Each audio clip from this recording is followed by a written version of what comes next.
Bien, bonjour, bonsoir à toutes et à tous. Je suis heureux de vous retrouver pour ma troisième visite ministérielle ici en Polynésie française, avec pour la première fois dans mes fonctions de ministre des Outre-mer. C'est aussi une visite assez symbolique parce qu'elle va à la rencontre de plusieurs rendez-vous que nous avons. Déjà, c'est la première visite d'un ministre depuis maintenant plus d'un an et demi pratiquement, liée à la crise sanitaire. Donc, cette visite, elle marque aussi symboliquement, mais aussi opérationnellement, la réouverture progressive des activités ici en Polynésie française, mais une réouverture dans un champ sanitaire très bordé, très organisé, avec des protocoles très stricts. On aura l'occasion de traiter cela demain avec un point précis sur les questions de vaccination, mais également aussi avec les équipes de l'État et du pays qui assurent la traçabilité et le suivi. On aura évidemment aussi beaucoup l'occasion d'échanger avec le monde touristique parce qu'ils vont avoir un rôle majeur à jouer. C'est-à-dire que si on fait tout ça, évidemment, c'est pour reprendre une activité touristique rapidement. C'est important pour l'emploi, c'est important pour la création évidemment de richesses. C'est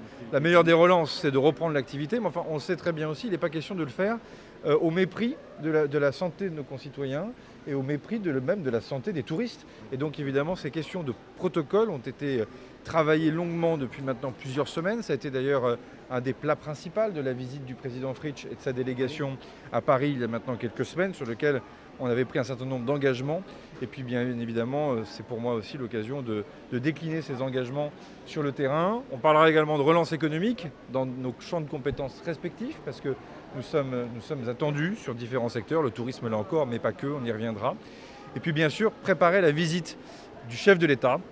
Le président de la République se rendra cet été ici en Polynésie française pour ce déplacement présidentiel dans le quinquennat. Et donc évidemment, j'ai à cœur de rencontrer l'ensemble des acteurs politiques, économiques, sociaux, culturels, religieux, bref, tous celles et ceux qui font la Polynésie française pour préparer au mieux la visite présidentielle et faire des propositions, le cas échéant, de séquence à Emmanuel Macron pour sa visite officielle. Puis au milieu de tout ça, au-delà des temps protocolaires, j'aurai plaisir à présider les cérémonies du 8 mai parce que les commémorations doivent aussi nous rappeler la grande histoire dans laquelle nous nous inscrivons et sur laquelle évidemment il nous faudra faire mémoire. Et donc je présiderai la cérémonie militaire avec l'ensemble des élus, des autorités de l'archipel. Voilà. Monsieur le ministre, vous parlez de toutes vos visites, de toutes les réunions, toujours très en forme, demandez au président. Vous ne parlez pas du nucléaire. Ça fait partie des gros thèmes qui m'attendent cette semaine. Moi, quand j'étais secrétaire d'État à l'écologie, j'ai eu l'occasion déjà de travailler ici même avec l'ensemble des élus et des acteurs de ce dossier sur le suivi environnemental du fait nucléaire. Désormais, le sujet est beaucoup plus large. Un livre est venu tous nous ressecouer, beaucoup ici, mais je vous prie de croire qu'un jeune ministre de 34 ans aussi a été secoué par ce qui a été dit. Et donc, on va reprendre le temps de travailler. Je ferai une prise de parole construite, tranquille cette semaine. On ne va pas confondre vitesse et précipitations, mais on aura des rencontres importantes avec les associations, avec les services de l'État, avec les armées. Et puis là aussi, j'aurai un certain nombre de propositions à faire, puisque au mois de juin, nous aurons aussi l'occasion à Paris de traiter cette question du nucléaire au calme, à froid. Puis bien évidemment, on en reparlera avec la visite du président de la République. Ça va bien se passer, vous inquiétez pas. Et donc ça veut dire, monsieur le ministre, que Donc je vais aller vous le voir, vous allez vous le voir. Ah bon? Et vous ne m'aurez pas à l'usure. Donc même avec une vingtaine d'heures de vol, vous ne m'aurez pas à l'usure.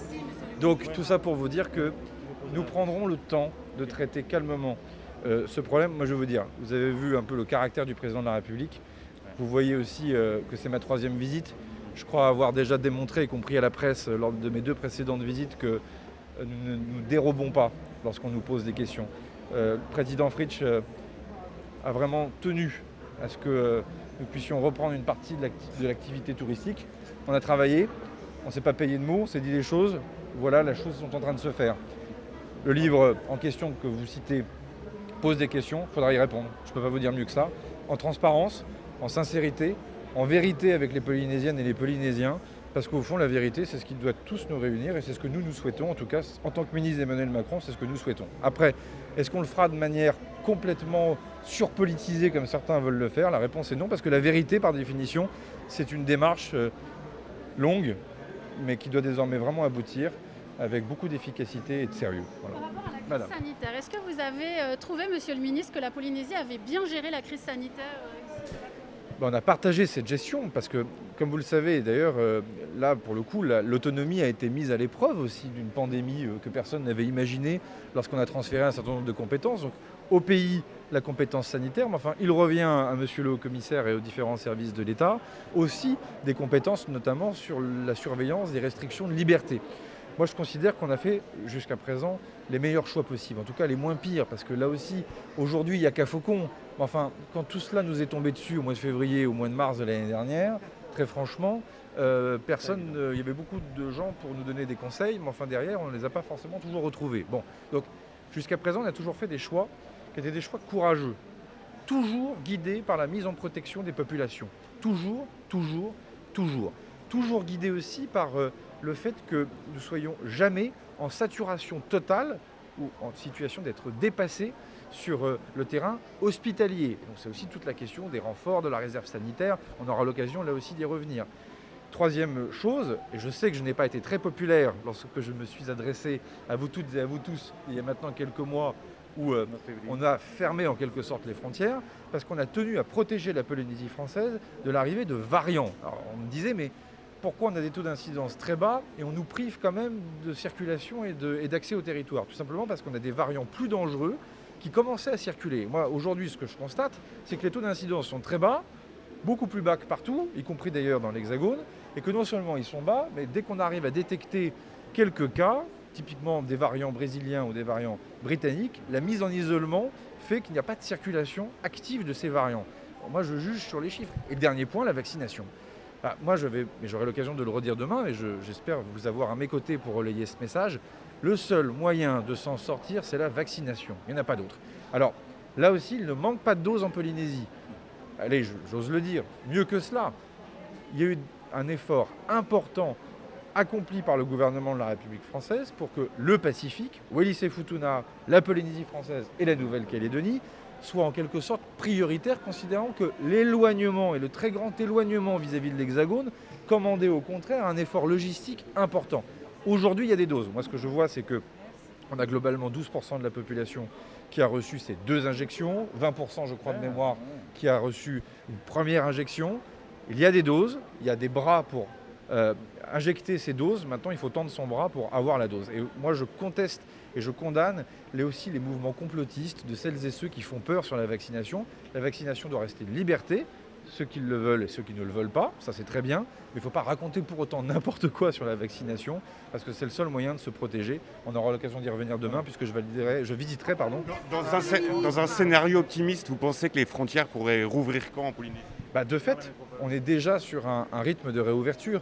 Quand on conditionne le fait que certains touristes américains soient vaccinés, avec derrière un protocole de suivi, le test PCR 72 heures avant le départ, le test que je viens de faire à J0 quand vous arrivez ici à l'aéroport, d'ailleurs mixte, en partie antigénique, je ne serais pas devant vous s'il était positif, mademoiselle. Test positif, test antigénique et test PCR à J0, et on redemande un autotest à J+4. Tout ça en plus avec derrière isolement d'une dizaine pour celles et ceux qui ne sont pas vaccinés et pas d'isolement, c'est mon cas, pour celles et ceux qui ont reçu la vaccination dans les règles de l'art avec un protocole qui a été arrêté. Donc tout ça est très suivi. Après, si vous voulez que nous disions avec Édouard Fritch, et on en est convenu, que si malheureusement des chiffres devaient repartir à la hausse, est-ce que tout de suite on reprendrait des mesures de protection des populations? Mais la réponse est oui. Personne ne peut penser que la protection sanitaire de nos concitoyennes et de nos concitoyens serait secondaire. Bon, donc là on arrive à un moment où on est capable de recréer un équilibre entre une vie sociale, y compris une vie touristique, et une protection sanitaire. Ça passe par les gestes barrières, ça passe aussi par la vaccination. Donc la réouverture des frontières de la Polynésie, c'est une question de semaines. Je pense qu'on est dans le chemin progressif. Pourquoi je ne vous donne pas de date ? Je vais vous dire droit dans les yeux pourquoi. Parce que je n'arrive pas à voir quand est-ce qu'on aura 75 à 80% de la population vaccinée. Si on fait des projections avec monsieur le haut-commissaire et le président Édouard Fritch, on voit bien qu'on peut arriver à 100% de population cible vaccinée au mois d'août. La réalité, c'est que je souhaite qu'on puisse aller beaucoup plus vite. Et que, puisqu'il y a des doses, normalement, on est en situation d'aller très très vite. Et donc ça, c'est aussi une affaire de responsabilité individuelle. On y revient malgré tout. Et dès lors qu'il y a ces vaccinodromes le week-end, sans rendez-vous, accessibles à tout le monde, dès lors que les populations fragiles peuvent prendre rendez-vous la semaine pour se faire vacciner, il faut qu'on l'accélère massivement, y compris d'ailleurs pour les professionnels du tourisme qui doivent montrer l'exemple avec leurs salariés qui doivent être protégés dans le cadre de cette réouverture. On aura l'occasion de repasser du temps là-dessus parce que c'est un message important et je vous prie de croire que la Polynésie peut servir d'exemple. C'est-à-dire que si on est capable de réussir à l'échelle d'un territoire d'un peu moins 300 000 habitants, mais grand comme l'Europe, ce rythme de vaccination, eh bien, ça voudra dire qu'on sera capable aussi de réadapter l'activité touristique dans d'autres territoires d'outre-mer assez rapidement. Voilà, merci beaucoup.